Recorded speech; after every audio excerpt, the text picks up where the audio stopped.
নমস্কার বন্ধুরা, আরও একটা ছোট্ট মিনি ব্লগ নিয়ে তোমাদের কাছে হাজির হয়ে গেলাম। দুদিন আগে গিয়েছিলাম আমাদের শ্রীরামপুর মার্কেটে। তো দেখো আমি রেডি হয়ে রাস্তায় দাঁড়িয়ে আছি। এই রাস্তা দিয়ে দিদি টোটো করে যাবে, তো সেই টোটো করেই আমি যাব মার্কেটে, সাথে মাও যাবে। তো দেখো টোটোয় উঠে পড়েছি, ননিও আমাদের সাথে যাচ্ছে। তো এই দিকটা আমি দিদি ননি বসেছিলাম আর অপোজিটে মা বসেছিল। ভেবেছিলাম হেঁটে যাব, কিন্তু অনেকটা দেরি হয়ে গেছিলো। তো মা আর দিদি বললো যে আমাদের সাথে টোটো করেই চ, আর আজ হেঁটে যেতে হবে না।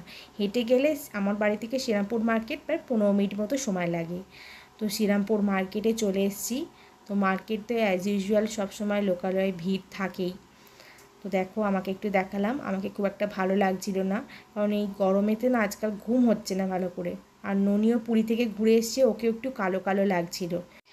তারপর আমরা একটা শপিং মলে ঢুকেছিলাম, যেটা আমাদের শ্রীরামপুর মানসী বাজারের ওখানেই।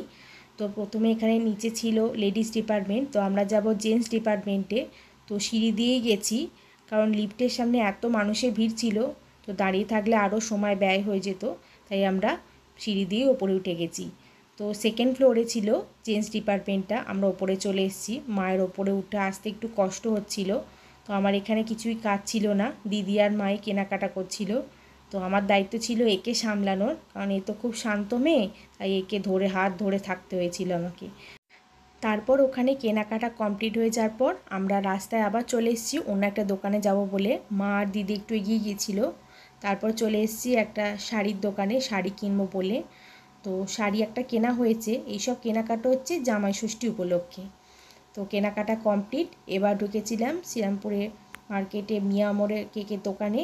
তো ননির জন্য কেক কেনা হবে, বাচ্চারা তো কেক খেতে ভালোবাসে, চকলেট কেক বিশেষ করে, তোর জন্য একটা চকলেট কেকই নেওয়া হয়েছিল। তো এরপর আমরা বাড়ির দিকে যাব বলে রওনা দিচ্ছি। তো ননিকে একটা ফ্রুটি কিনে দেওয়া হয়েছিল, ফ্রুটি পেয়ে খুব খুশি হয়েছে। তো সবশেষে একটু মিষ্টি কেনা বাকি ছিল, তো মিষ্টিটাই কিনতে চলে আসা হয়েছে। তো আমার বাড়ির কাছাকাছি মিষ্টির দোকান আছে, কিন্তু এই দোকানে মিষ্টিগুলো খেতে খুব ভালো হয়। তো এরপর ননিকে টাটা করে দিলাম, কারণ ওরা এবার বাড়ি চলে যাবে, ওরা অন্য টোটো করে বাড়ি চলে যাবে। তো তারপর আমি আর মা অন্য একটা টোটোয় উঠে পড়েছি বাড়ি যাবো বলে। তারপর টোটো ছেড়ে দিয়েছিল, প্রায় 5 মিনিট পরই বাড়ি পৌঁছে গেছিলাম। তো আজকের ভিডিওটি এখানেই শেষ করছি। সকলে ভালো থেকো, ধন্যবাদ।